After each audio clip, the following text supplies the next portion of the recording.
बिस्मिल्लाहिर्रहमानिर्रहीम, अस्सलाम वालेकुम। टारगेट 7 के साथ मैं हूं एतजाज़ नकी और मेरे साथ मौजूद हैं सज्जाद तरीन। दुआ गो हैं कि अल्लाह ताला मोहम्मद वाले मोहम्मद अलैहिस्सलाम के सदक़े में तमाम आलम इंसानियत को इस मूज़ी वबा से निजात अता फरमाए। मेरी दुआ है कि मौला पंजतन पाक हम पे रहम फरमा, क्योंकि हम बहुत मुश्किलात का शिकार हैं और कोरोना की वजह से हमारे मुल्क में बहुत मुश्किलात हैं। लिहाजा हमारे पर रहम फरमा, पंजतन पाक के सदक़े इस कोरोना से हमारी निजात। जी, इसी हवाले से बाकायदा तौर पर प्रोग्राम का आगाज़ करते हुए सबसे पहले तो आज हम बात करेंगे एक ऐसे अहम मामले पर जिसका ताल्लुक एक गरीब आदमी से है, गरीब आबादी से है, गरीब कम्युनिटी से है। मेट्रो बस के जो छोटे मुलाजमीन हैं जिनका ताल्लुक टिकट्स के शोबे से है, उनको तनख्वाहें नहीं मिली गुज़िश्ता 3 माह से। हमें मुसलसल चूँकि ये शिकायत सामने आई है और बार बार ये इसरार किया गया कि इस पर बात की जाए, तो इस पर हमारे यहाँ चूँकि सच न्यूज़ में भी ओवर पहले भी बात हो चुकी है, अब हम भी कर रहे हैं इसको कि 3 माह से तकरीबन मुलाजमीन हैं जो मजमूई तौर पर 2 शहरों में यानी मुल्तान और लाहौर में 670 मुलाजमीन बनते हैं, जिसमें मुल्तान के 470 से ज़ायद मुलाजमीन हैं और लाहौर में 200 से ज़ायद मुलाजमीन इस शोबे से वाबस्ता हैं, टिकट्स के शोबे से। उनको तनख्वाहें नहीं मिली, इस पर बात करेंगे। इसके साथ साथ आज अपोजिशन ने भी कहा है, बिलखसूस लीगी रहनुमा ने यह कहा है कि वो कौमी असम्बली के इजलास में वर्चुअल तौर पर या वीडियो लिंक के जरिए शिरकत नहीं करेंगे। उनका ये कहना है, उनका ये मुतालबा है कि फ़िज़िकली कौमी असम्बली का इजलास जिस तरह से होता है उसे बुलाया जाए और इसके अलावा दीगर अहम मामलात भी हैं। सजाद तरीन साहब, सबसे पहले तो ज़रा ये मेट्रो बस के जो मुलाजमीन हैं इनका एक अहम मामला है, इसको हम टेकअप कर रहे हैं। अब आपके सामने है ये सूरत हाल, बार बार हमें ये बात की गई उन मुलाजमीन की जानिब से भी। अब इशू ये है कि वो मुलाजमीन जो हैं वो कहते हैं हमें तनख्वाहें नहीं मिली। जब मास ट्रांजिट से बात हुई अथॉरिटी से, तो उनका कहना है ये हमारे मास ट्रांजिट के या गवर्नमेंट के मुलाजमीन नहीं हैं, बल्कि ये जिसको ठेका दिया गया था, जिस कंपनी को, उसके मुलाजमीन हैं। और जिस कंपनी का को ठेका दिया गया उसका नाम है इनबॉक्स। इनबॉक्स कंपनी को ये ठेका दिया गया था, उसके ये मुलाजमीन हैं। अब इनबॉक्स कंपनी जो है वो मौक़िफ़ देने से इनकारी है और ये भी मज़ीद मास ट्रांजिट अथॉरिटी की जानिब से बताया गया है कि इस कंपनी का मुआहदा भी ख़त्म हो चुका हुआ है। तो क्या कहेंगे इस सूरत हाल में? वो आम आदमी कहाँ जाए जिसको नहीं मिली तनख्वाह, उसका जिम्मेदार कौन होगा? देखें, मैं आपको अर्ज़ करूं कि ये मुस्लिम लीग नून की जो हुकूमत है, इसने जो मुख्तलिफ़ प्रोजेक्ट बनाए हैं वो इन्होंने ठेकेदारों के हवाले कर दी हैं।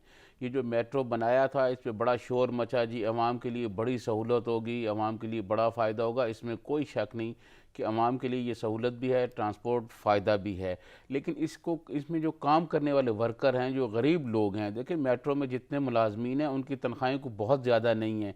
महंगाई के तनासब से उनकी तनख्वाहें जो हैं वो बहुत कम है, हालांकि महंगाई के तनासब से होनी चाहिए। महंगाई बहुत ज़्यादा है। ये ठेकेदार जो हैं ये बहुत कम तनख्वाहों पर लोगों को रखते हैं और उनके साथ फिर जो हशर करते हैं वो मेरे ख्याल में बहुत तौहीन अमेज़ सलूक होता है। ये जो सूरत हाल है ये बहुत ही, मैं समझता हूँ कि इसका सारा जो जो मसला पैदा हुआ है ये मुस्लिम लीग नून का ही पैदा करता था कि उन्होंने ठेकेदारों के हवाले जो है इतनी बड़ी लेबर को कर दिया।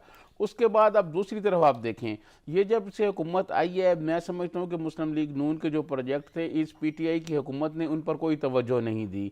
आपने देखा होगा मेट्रो के स्टेशन जो है उनकी क्या सूरत हाल हो गई है, उनकी मतलब उनमें कोई मेंटेनेंस नहीं हो रही, वहाँ बड़े मसले पैदा हो रहे हैं। कई जगह पे बारिश अगर शदीद हो तो पानी भी जमा हो रहा है। तो इस हुकूमत ने आकर उस पर कोई तवज्जो बिल्कुल नहीं दी।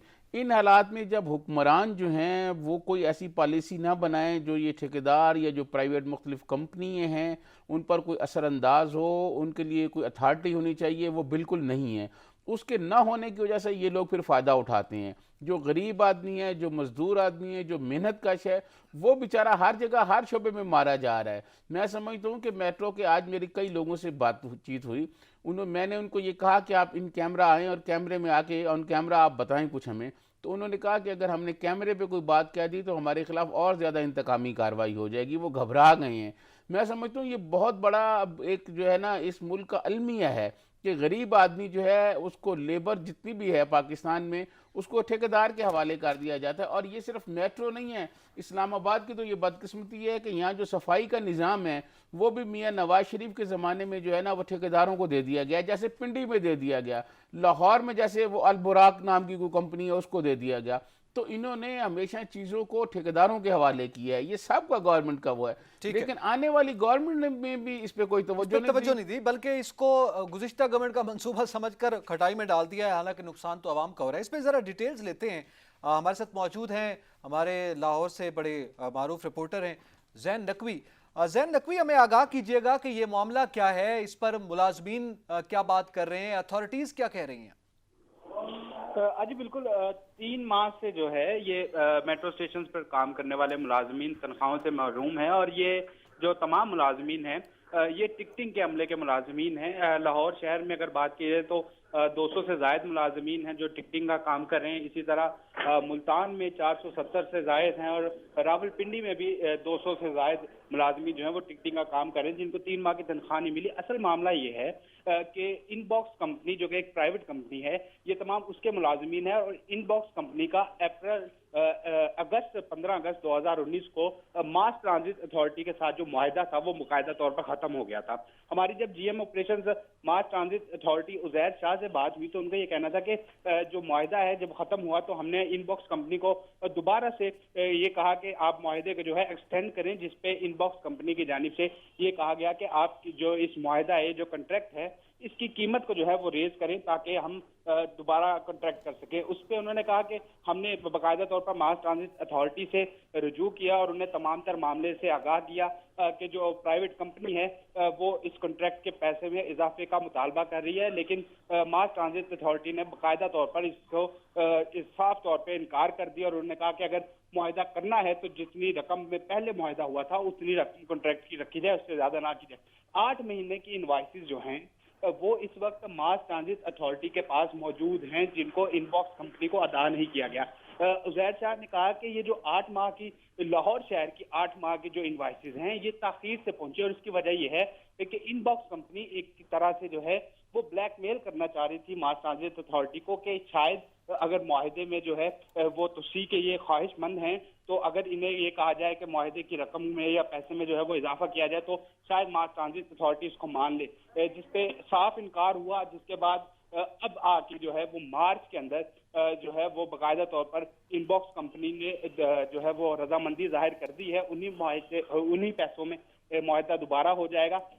अभी जब मैंने उनसे बात की उजैर शाह से तो मैंने उनसे पूछा कि क्या वजह है कि मुलाजमीन को तनख्वाहें क्यों नहीं दी जा रही, तो उन्होंने कहा कि जो फाइनेंस डिपार्टमेंट है उसने अभी तक इन इनवाइसेस को जो है वो क्लियर नहीं किया और इसकी वजह यह है कि कोरोना रिलीफ फंड जो है उसमें खासा पैसा जो है वो लग गया है, जिसकी वजह से अभी फाइनेंस डिपार्टमेंट ने जो है वो इनको इनवाइसेस को क्लियर नहीं किया और जल्द ही ये इनवाइसेस जो है ये क्लियर कर ली जाएंगी। दूसरी जानिब जो मुलाजिमीन जैन जरा यहाँ पे मुझे ये वाजे कीजिएगा कि क्या गवर्नमेंट ने मास ट्रांजिट अथॉरिटी ने इनबॉक्स की इनवाइसेस क्लियर नहीं की, इस वजह से जो मुलाजमीन हैं इनबॉक्स के अंडर आते हैं, जाहिर है उनको अदायगी इस वजह से नहीं हुई?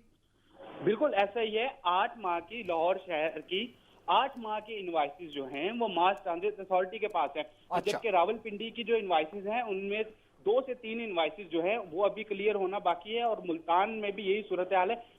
बेसिक वजह जो है वो ये है कि मास ट्रांजिट अथॉरिटी और इनवाइस कंपनी के दरमियान जो है वो मुआहदे में बातचीत चल रही थी, जिसकी वजह से इनबॉक्स कंपनी की जानिब से इनवाइसेस जो हैं वो लेट पहुंचाई गई मास ट्रांजिट अथॉरिटी को और जब पहुंचाई गई तो उन दिनों में ये कोरोना का जो सूरत हाल है इससे मुल्क दो चार था, जिसकी वजह से फाइनेंस डिपार्टमेंट अभी तक जो है वो रकम जारी नहीं कर सका। क्या मौकफ सामने आया मास ट्रांजिट अथॉरिटी का, क्या मौकफ सामने आया? जैसे आप बता रहे हैं कि कोरोना रिलीफ फंड में क्या ये पैसे जो कि इनवाइसेस की शक्ल में उनको पे करना था इनबॉक्स कंपनी को गवर्नमेंट ने या मास ट्रांजिट अथॉरिटी ने, क्या वो शिफ्ट कर दिए गए कोरोना रिलीफ फंड में अभी? बिल्कुल, जब हमारी उजैर शाह से यही बात मैंने उनसे पूछा कि क्यों नहीं ये इनवाइसेस जो हैं ये क्यों नहीं अभी तक क्लियर की गई, तो उनका ये कहना था कि जो फाइनेंस डिपार्टमेंट है उसकी जानिब से जो मौकफ सामने आया है वो ये आया है कि जो पैसे हैं ज्यादातर वो कोरोना रिलीफ फंड में लग चुके हैं, जिसकी वजह से इनवाइसेस अभी क्लियर नहीं कर सकते। और ये इनवाइसेस जो हैं ये जब मार्च के महीने में दूसरी दफा मुआहदे के लिए इनबॉक्स कंपनी रजामंद हुई है तो तब ये इनवाइसेस जो है उनकी तरफ से बना के भेजी गई हैं और एक परमिशन गारंटी लेटर होता है जिसको देख के जो है वो महकमा फाइनेंस जो है उसके बाद रकम जारी करता है, फंड जारी लेकिन करता है। जैन इसी पर ये आगाह कीजिएगा, बिल्कुल ये डिटेल्स आपने हमारे साथ शेयर कर दी हैं, ये हमें जरा बताइएगा कि अब जो मुलाजमीन है उनकी तनख्वाहों के हवाले से कॉन्ट्रैक्ट क्या है? यानी वो इनबॉक्स कंपनी ने अगर देना है तो उसके लिए भी कुछ एसओपीज तय की गई होंगी। उनको गुज़िश्ता 3 माह से तनख्वाहें नहीं मिली, इस पर कोई मौक़िफ़ सामने आया है अथॉरिटीज़ का या इनबॉक्स की अथॉरिटीज़ का? जब हमने मास ट्रांजिट अथॉरिटी से ये कहा कि आपने जाहिर है जब इनवाइसेस क्लियर ही नहीं की तो इनबॉक्स कंपनी जो है वो अपने मुलाजमीन को कैसे पैसे देते, तो उनका ये कहना था कि पेरोल पे जो है ये तमाम मुलाजमीन इनबॉक्स कंपनी की पेरोल पर हैं और हमने इनबॉक्स कंपनी को वाज़ेह हदायत जारी की थी कि आप किसी भी मुलाजिम को नौकरी से फारिग नहीं करेंगे, हम जो है आपकी इनवाइसेस जल्द से जल्द क्लियर कर देंगे। लेकिन इसमें सिर्फ मास ट्रांजिट अथॉरिटी ही जो है वो उसको ही कसूरवार नहीं करार दिया जा सकता, इसमें इनबॉक्स कंपनी भी बराबर की शरीक है, क्योंकि इनबॉक्स कंपनी की जानिब से इनवाइसेस जो बनाई गई हैं 8 माह की इनवाइसेस को एक साथ ही जो है वो मार्च के महीने में भेजा गया है, बजाय इसके कि हर माह की इनवाइस अलहदा तौर पे जो है वो भेजी जाती है और हुकूमत जो है वो या मास ट्रांजिट अथॉरिटी जो है वो उसे हर माह के जरिए जो है वो उसको क्लियर करती रहती।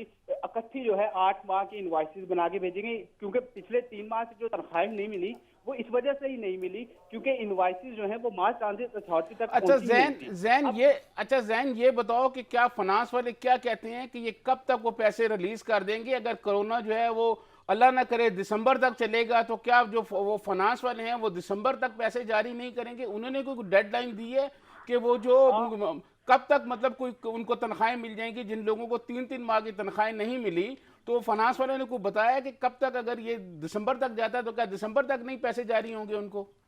जब हमारी बात हुई फाइनेंस डिपार्टमेंट का मौकफ ये है कि जल्द ही जो है इन इनवाइसेस को वो क्लियर कर लेंगे। अभी फंड जो है वो ज्यादातर जो है वो लग गया है कोरोना रिलीफ फंड में, तो जैसे ही फंड जारी होगा तो उसके बाद ये इनवाइसेस जो है वो क्लियर की जाएंगी। किसी किस्म की डेडलाइन नहीं दी गई, लेकिन ये कहा जा रहा है कि जल्द ही जो है इनको इनवाइसेस को क्लियर कर लिया जाएगा। अब ये देखना है कि फाइनेंस डिपार्टमेंट के मुताबिक जल्द ही किसे कहते हैं, क्योंकि जैन इसमें एक बात जरा क्लियर कर दो कि अगले महीने जो है वो बजट आ रहा है, जो बजट में जो फंड्स होंगे, जो पिछले साल के फंड्स होंगे वो तो सारे लैप्स हो जाएंगे, तो क्या फिर बजट की मंजूरी तक ये लोग रुके रहेंगे? और फिर जब बजट मंजूर होगा नया, फिर नए फंड आएंगे, तो फिर जुलाई के बाद जब वो नए फंड्स जारी होंगे तो इसका मतलब क्या वो अगस्त सितंबर में कहीं नए बजट में उनको तनख्वाहें मिलेंगी? क्योंकि पिछले जो बजट की तनख्वाहें हैं वो तो वो कोरोना में लगा चुकी हैं।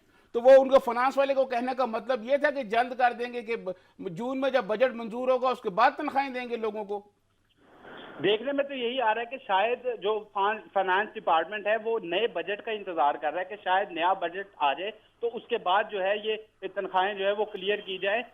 और फाइनेंस डिपार्टमेंट की जानिब से ये कहा जा रहा है कि जो परमिशन गारंटीड एक लेटर है, परमिशन गारंटी का जो लेटर है वो उन्हें ताखीर से जो है वो मौसूल हुआ है, और जो सूरत हाल है वो कोरोना वायरस की है जिसकी वजह से ताखीर हो रही है। लेकिन डेडलाइन कोई जो डेडलाइन है वो नहीं दी जा रही फाइनेंस डिपार्टमेंट की जानिब से। जीएम ऑपरेशन से उजैर शाह से जब हमारी बात हुई तो उनका भी यही कहना था कि हम इस मामले को देख रहे हैं, क्योंकि अब दोबारा से जो है वो कॉन्ट्रैक्ट जो है वो साइन होने जा रहा है इनबॉक्स कंपनी के साथ ही। तो मेरा ख्याल है कि इनको इनवाइसेस जो हैं ये जल्द क्लियर कर दी जाएंगी, क्योंकि अगर इसी तरह का मामला रहा तो शायद जो इनबॉक्स कंपनी है वो इस मुआहदे से पीछे हट जाएगी, क्योंकि 8 माह की इनवाइसेस अभी तक क्लियर नहीं की गई। बिल्कुल ज़ैन नकवी, बहुत शुक्रिया, आपने अपना वक्त दिया और डिटेल्स शेयर की।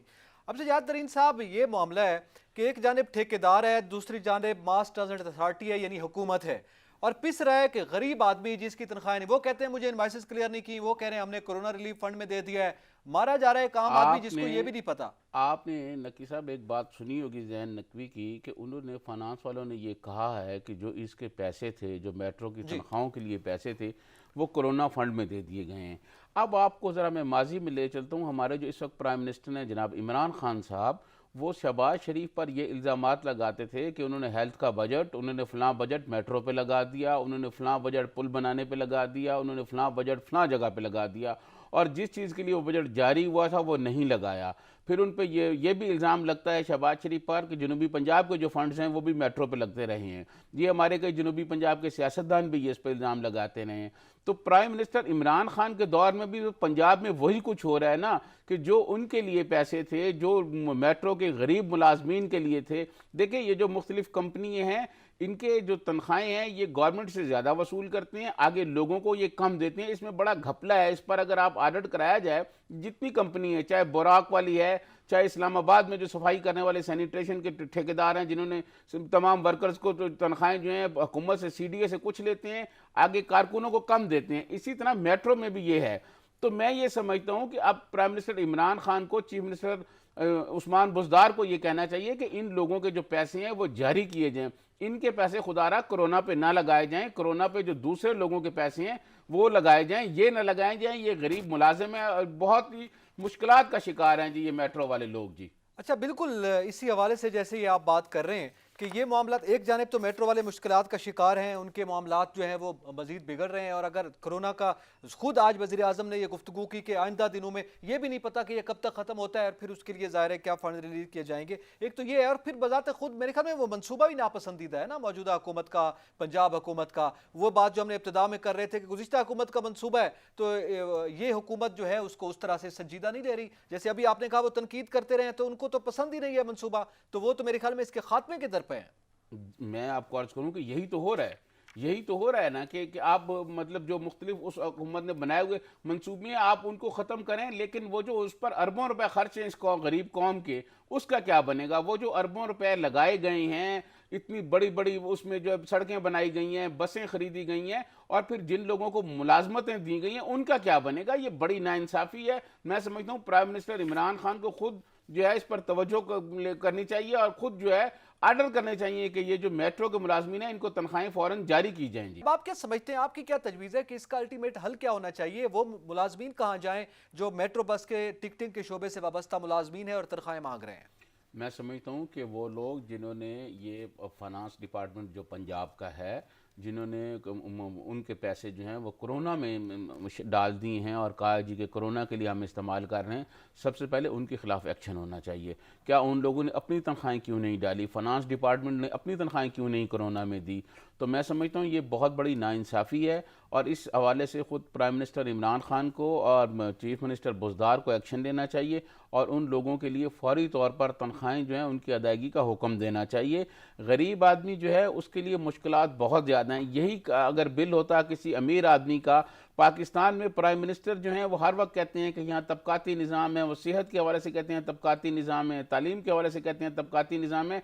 ये अगर बिल किसी बड़े आदमी का रुका हुआ होता, किसी और बड़े सियासतदान का होता, तो उसके लिए आप देखें जी रातों रात जो है वो सब कुछ हो जाना था और बिल्कुल इमरजेंसी तौर पर उनके पैसे भी जारी हो जाने थे। ये जो गरीब लोगों को पैसे मिलने होते हैं, गरीब लोगों की जो तनख्वाहें होती हैं, ये बड़ा जुल्म होता है कि उनके साथ उनको तनख्वाहें ना मिलना और 3-3 माह से ना मिलना। और आप ये देख लें कि महंगाई की सूरत हाल क्या है, फिर ऊपर से आपको पता है कोरोना है, लॉकडाउन है, खुद साख्ता महंगाई लोगों ने कर रखी है, और इस दौरान अगर आपको तनख्वाहें भी ना मिलें तो जीना कितना मुश्किल है। मैं समझता हूँ कि ये जो मेहनत कश हैं मेट्रो वाले जिनको तनख्वाहें नहीं मिल रही, इनकी जो हम बात कर रहे हैं, प्राइम मिनिस्टर और हुकूमत के जो अरबाब इख्तियार हैं वो इसका नोटिस लेंगे और इनको तनख्वाहें जल्द से जल्द जारी कराने का कोई इंतजाम करेंगे जी। और इसके साथ साथ वो जो कह रहे हैं कि जनाब हमारी इनवॉइसेस रिलीज नहीं हो रही, ये गवर्नमेंट और उस कंपनी के ठेके का मामला है।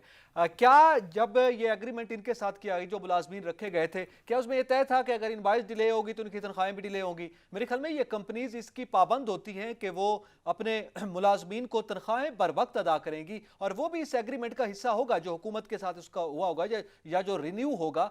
तो अब अगर उस एग्रीमेंट की वायलेशन हुई है तो फिर ये मुआहदा बजाते खुद कैसे रिन्यू हो रहा है, इसको भी देखना होगा हुकूमत को। देखें, इस तरह ये जो बड़ी कंपनी होती हैं ये खुद इसी तरह करती हैं कि मुलाजमीन को तनख्वाहें ना दें ताकि मुलाजमीन एहतजाज करें और हुकूमत पर प्रेशर बढ़े।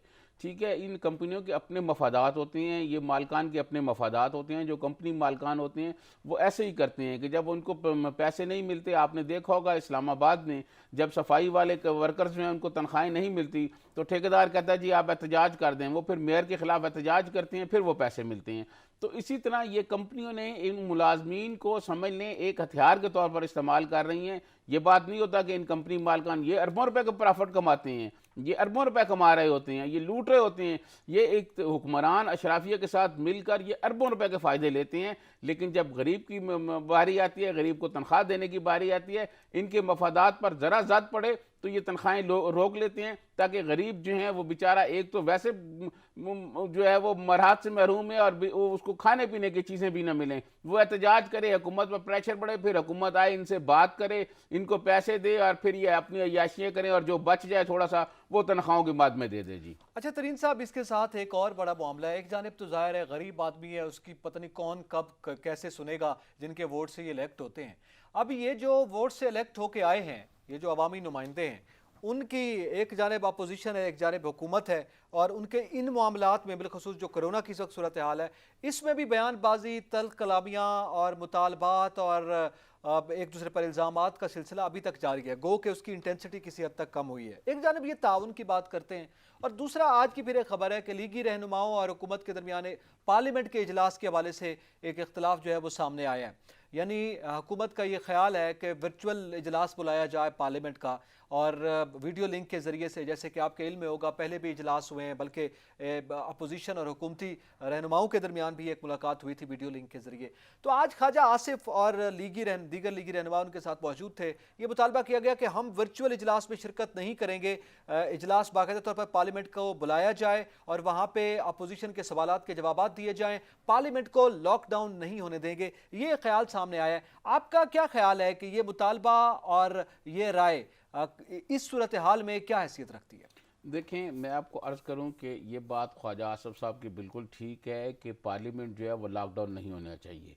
पार्लियामेंट में अवाम के मुंतखब नुमाइंदे बैठे होते हैं। अगर पार्लियामेंट की अहमियत नहीं है तो फिर ये इनको इतनी करोड़ों रुपए की तनख्वाहें देने की और बाकी इनको मराहत देने की क्या ज़रूरत है। ये लोग जो हैं ये पार्लियामेंट में आएँ और पार्लियामेंट में बैठकर ये फैसला करें। देखें, मैं आपको बताऊं, ये बड़ी बदकिस्मती है कि हमारे मुल्क में ये जब से ये पीटीआई की गवर्नमेंट आई है, पार्लियामेंट को बिल्कुल अहमियत नहीं दी गई, न ही ये अपोजिशन से कोई बात करने के लिए तैयार हैं। देखें, इस वक्त कोरोना है और कोरोना में हम जो नारा लगाते हैं कि कोरोना से डरना नहीं है, लड़ना है, इस पर आपको पता होगा कि मेरी बात हुई डॉक्टर सीमी जमाली से। उन्होंने कहा ये इस तरह नहीं कहना चाहिए कि हमें लड़ना है, क्योंकि हमें ये कहना चाहिए कोरोना से हमें बचना है, क्योंकि कोरोना नज़र तो नहीं आ रहा जो हम उससे लड़ेंगे, वो ऐसा दुश्मन है जो नज़र नहीं आ रहा, हमें उससे बचना है। तो ये कोरोना इस वक्त पूरी दुनिया को अपनी लपेट में लिया हुआ है, पाकिस्तान को भी उसने अपनी लपेट में लिया हुआ है। इस पर हुकूमत को चाहिए कि पार्लियामेंट का एक मुश्तरका इजलास बुलाए। इससे पहले आपको पता है, मैं कई दफ़ा प्रोग्रामों में कह चुका हूँ, कोई ऑल पार्टीज बुला ली जाए, हुकूमत वो भी नहीं बुला ली तो इजलास बुला लिए जाए, इजलास में बुला के कोरोना पे बात की जाए। देखें, आप इजलास ऐसा नहीं हो सकता कि आप पार्लियामेंट को लॉकडाउन कर दें या लॉकडाउन के बहाने आप कहें जी पार्लियामेंट काम ना करे, बाकी इदारे भी तो काम कर रहे हैं ना, सरकारी मुलाजिम आ रहे हैं। तो ये ख्वाजा आसिफ साहब ने ठीक कहा है। अब अगले महीने बजट आ जाना है, आपको पता है बजट की तैयारी शुरू हो जानी है जून के शुरू में, बल्कि अभी मुख्तलिफ वजारतों में मैंने चेक किया है, वो मुझे बताया गया कि वहाँ बजट का काम हो रहा है और जो बजट बनाने वाले मुलाजमीन है वो आ रहे हैं, वजारत ख़जाना में भी काम शुरू है, तो बजट जो है वो बनाया जा रहा है।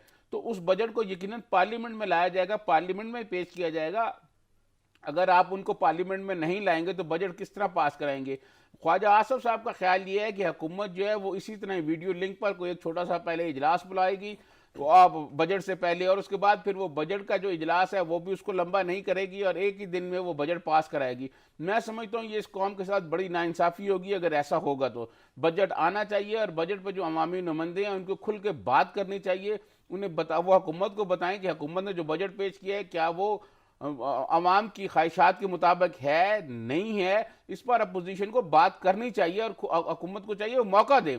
हर दफ़ा ऐसे होता है जब बजट होता है तो उस पर अपोजिशन जो है वो न सिर्फ खुल के बात करती है बल्कि कटौती की तारीखें भी लाती है और उसमें बहुत सारी उनकी तारीखें जो मुस्तरद हो जाती हैं।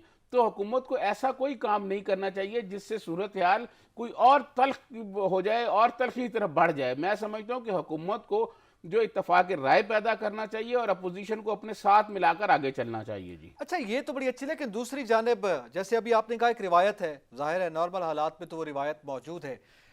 वीडियो लिंक पे भी मेरे ख्याल में अगर एतराज़ात, जैसे हुकूमत का एक पॉइंट ऑफ व्यू है कि वो एतराज़ात भी लिए जाएं, अब जाहिर है अपोजिशन जो है वो वहाँ पे ऑब्जेक्शन भी लाती है, सवाल भी पॉइंट आउट करती है, सवालात करती भी है हुकूमती वज़रा से, और फिर वो वहाँ पे उनके जवाबात भी वो लिखे हुए जो है वो सामने आ रहे होते हैं पार्लियामेंट में। यकीनी तौर पर पार्लियामेंट को चलना चाहिए, मगर उसकी शक्ल जो है वो मौजूदा सूरत हाल में और इस वक्त की जो सिचुएशन है उसमें, जैसे हम बाकी आवाम को अपना लाइफ स्टाइल कोरोना के मुताबिक करने की बात कर रहे हैं, खुदा जाने ये कब तक चलता है, तो हमें उसकी आबादत भी अपना लेनी चाहिए कुछ अरसे तक। और इसके साथ साथ मसाजिद के हवाले से हमने गुज़िश्ता रोज़ भी प्रोग्राम किया, बेस निकाती एजेंडा आ गया कि ये फासला और इस अंदाज में रखा जाए, और बाकी स्कूल तो हमने वैसे ही बंद किए हुए हैं। तो उसके लिए तो जाहिर है मेरे ख्याल में फिर पार्लियामेंट की भी कुछ SOPs तय की जाए, जिन महकमा जात की और जिन इदारों की आप बात कर रहे हैं उसके लिए भी SOPs तो तय हैं। देखिए, मैं आपको अर्ज़ करूँ कि पार्लियामेंट में भी आप लोगों के दरमियान फासला रख सकते हैं, ऐसी कोई बात नहीं है। पार्लियामेंट का जो हाउस है आपने देखा होगा काफ़ी बड़ा है, वो लोगों की जो नशिस्तें अगर कोई करीब लगी हुई हैं तो उनमें और ज़्यादा फैसला रखा जा सकता है। लेकिन ऐसा मुमकिन नहीं है कि हमारे यहाँ वीडियो लिंक पर जो है वो बहुत बड़ी तादाद में अरकान हैं, उनको कैसे सुना जाएगा। फिर बहुत सारे लोग ऐसे हैं जो दूर दराज दही एरिए में रहते हैं, उनके यहाँ नेट का प्रॉब्लम है, उनके यहाँ और बहुत जो है मसाइल हो सकते हैं, तो हर आदमी अपनी बात नहीं कर सकता। ये पार्लियामेंट के अंदर ही फासले रखे जाएं लोगों के दरमियान, जो इंटरनेशनल जो WHO ने फासले कहें वो फासले रखे जाएं, और पार्लियामेंट के अंदर लोगों को बुलाया जाए, पार्लियामेंट के अंदर बात की जाए। देखें, बात यह है कि आप अगर ये है सब लोगों ने हिस्सा लेना है तो आप बजट ज़रा पहले पेश कर दें, ऐसा कोई मसला नहीं है। आप मई के आखिरी महीने में पेश कर दें, क्योंकि इस दफ़ा तो मेरा नहीं ख्याल कि लोग ज़्यादा, पहले तो ये कहा जाता था ना कि जी लोग जो हैं रमज़ान में चले जाते हैं, अपना क्या नाम है उम्रे पे चले जाते हैं। इस दफ़ा तो मेरे ख्याल में उन्होंने वहाँ पाबंदी लगा दी है कि वहाँ कोई ना आए। तो अब लोग यहीं मौजूद होंगे, लोगों को यहीं बातचीत की जाए, या जून के शुरू में बिल्कुल जो है वो बजट पेश कर दिया जाए ताकि लोग उस पर बहस कर सकें और खुल के बात कर सकें। ये इस तरह नहीं होना चाहिए कि वीडियो लिंक का सहारा लिया जाए और दूसरे सहारा लिया जाए। हुकूमत को अपना दिल खुला रखना चाहिए और हाउस के अंदर फासले रखने चाहिए नशिस्तों के दरमियान जहाँ लोग बैठते हैं, और हाउस में लोगों को बुलाकर वहीं बजट पेश करना चाहिए, और उसी इजलास में बाकी भी जो इजलास होने हैं वो उसी तरह किए जाएंगे। ठीक है, आप जो आज ज़ाहिर मुतालबा है उसकी तायद करते हैं, इस पर मजीद भी बात करते हैं। नाजरीन, यहाँ पे वक्त हुआ एक ब्रेक का, हमारे साथ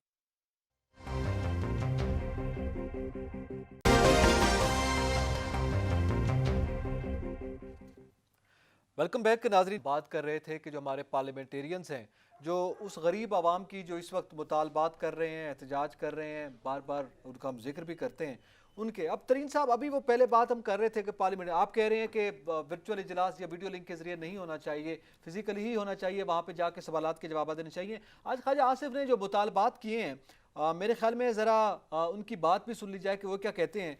और मेरे ख्याल में वो प्रोड्यूसर साहब, अगर वो क्लिप रेडी है तो वो ज़रा ख्वाजा आसिफ की भी हमें गुफ्तगू सुना दें। जी, हमने पहले भी कहा वर्चुअल इजलास बुलाने की कोशिश की गई तो हम हर वो हरबा आजमाएंगे जिससे ये यकीनी बनाया जाए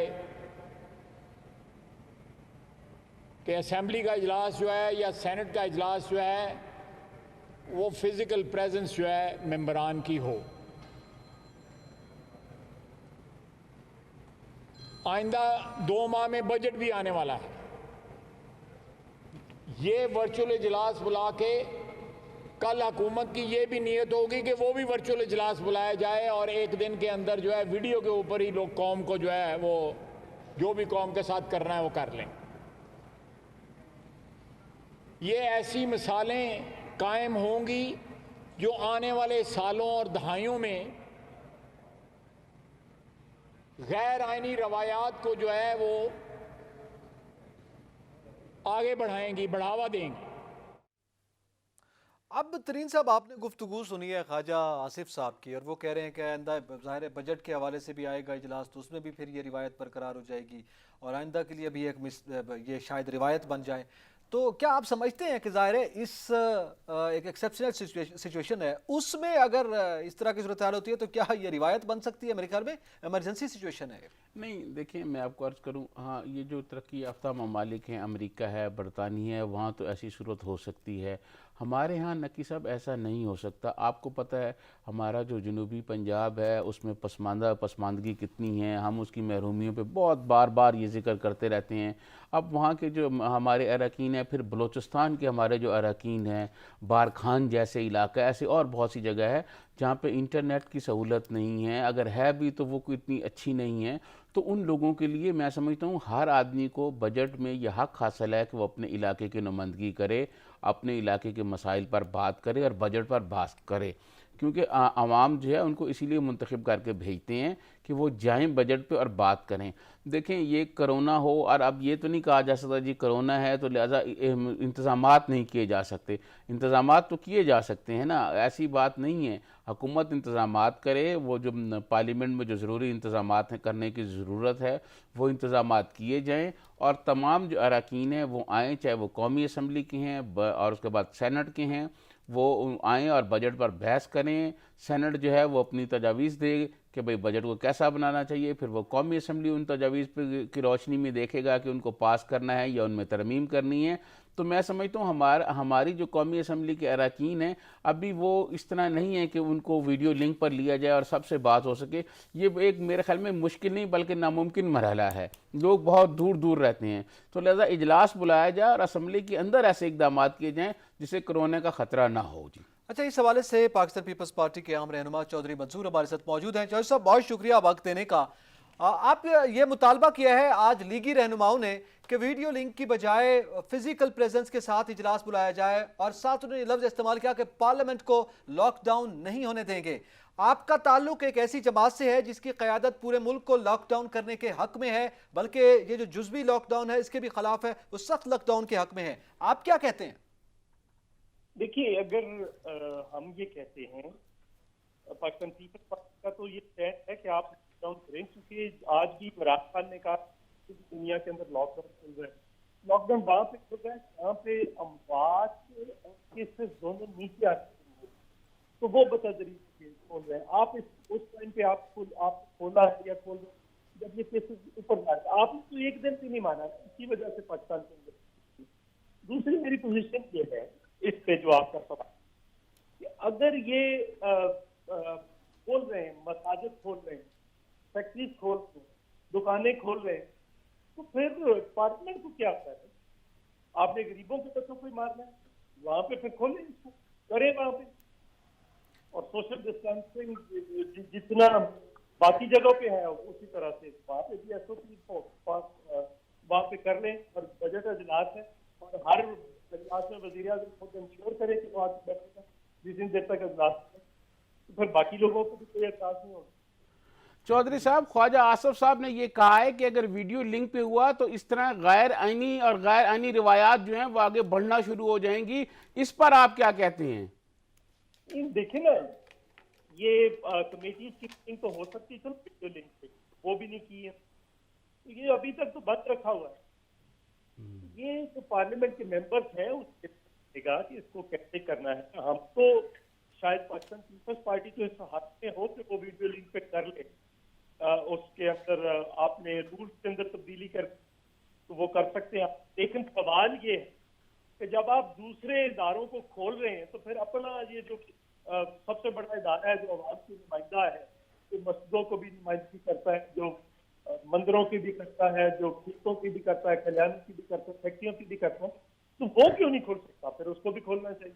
चौधरी साहब, आपने वो जो पंजाब में पीपल्स फोर्स बनाने का ऐलान किया था वो उसकी क्या सूरत हाल है और उसके बारे में आपने क्या चीफ सेक्रेटरी से कोई राब्ता किया और जरा बताएं पीपल्स फोर्स क्या काम करेगी? देखिए, हम पाकिस्तान पीपल्स पार्टी तो इस में नहीं थी कि कोई भी फोर्स बनाई जाए, तो मेरे ख्याल के मुताबिक नेशनल एक्शन प्लान के तहत कोई ये लफ्ज़ फोर्स जो है ये किसी जगह पे नहीं हो सकता। हमने इनको बहुत कहा, लेकिन पीछे हटने के लिए, बात मानने के लिए तैयार ही नहीं है। तो हमारे लोगों की तरफ से हमारे ऊपर भी प्रेशर आ गया कि हम भी उसमें हिस्सा लेना चाहते हैं, लेकिन हम किसी टाइगर फोर्स का हिस्सा तो नहीं कर सकते। लिहाजा हम अपनी फोर्स बना लेंगे, हमने पीपल्स फोर्स बनानी है। वो जो हमारे नौजवान हैं, जब उनका प्रेशर आया तो हमने भी उनको करके तो किसी को खत पहुंच गया थी। अब हम इंतजार कर रहे हैं ताकि हमारे लोगों को भी उसके अंदर शामिल किया जाए। हमारे लोग भी उसमें, हमारे लोग तो बड़े ट्रेंड है जी। इससे पहले सैलाब में तो उन्होंने हिस्सा लिया हुआ है, तो ज़ल्ज़ले के अंदर भी, सैलाब के अंदर भी 2 सैलाब आए थे, 11 और 10 और 11 के अंदर। फिर उसके बाद सवाल का आप कवर करते रहे, आपको याद है 30 लाख लोगों की कैसे मेजबानी की थी, 2 टाइम पका हुआ खाना देते थे और कैसे लोगों की खिदमत की थी, रमजान भी था उसमें। तो ये कैसे किया था आपको आपको तो अच्छी तरह याद है अच्छा चौधरी साहब चौधरी साहब ये बताएं कि इस वक्त जो कोरोना आया है इसमें जो तरक्की याफ्ता मुल्क हैं, जो पूरी ऐसे लग रहा था कि बहुत ज्यादा तरक्की याफ्ता मुल्क हैं, लेकिन सरमायादाराना निजाम जो है ये तो बेनकाब हो गया, ये तो लोगों को सहूलतें बिल्कुल देने में नाकाम हो गया है। ये जो अमेरिका, बरतानिया, जो सरमायादाराना निजाम के गढ़ हैं, वहां पर लोगों को आम सहूलतें नहीं मिल पा रही, तो हमारे जैसे मुल्कों की कोई मिसाल नहीं है। इस पर आप क्या कहेंगे कि अब क्या किया जाए, इस निजाम से कैसे जान छुड़ाई जाए? नहीं, देखिए बड़ी सीधी बात है, दुनिया के अंदर जो जितने भी मॉडल्स थे वो सारे टेस्ट हुए हैं। एक कबाल ने टेस्ट करके सारा कुछ खोल के रख दिया। ये जो कहते थे कि अस्पताल भी प्राइवेट होंगे, ये हम इनके इंश्योरेंस करेंगे, तो जिसकी इंश्योरेंस नहीं होगी इलाज नहीं करेंगे, तो ये नहीं करेंगे, वो नहीं करेंगे।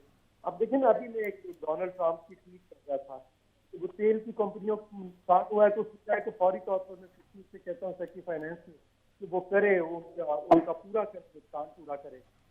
जब आपको याद होगा 2008 के अंदर 800 अरब डॉलर अमेरिका ने डाला था बैंक जब डिफॉल्ट हो रहे थे उसके अंदर, तो ये एक पूरी तरह मुकम्मल तौर पर फेल हो गया है। एक मुल्क जिसको रियासत मौजूद थी, जो जरूरत की बुनियाद पे उसने लॉकडाउन भी कामयाब किया, उसने बीमारी से भी कामयाबी से निकल गया, वो चीन है।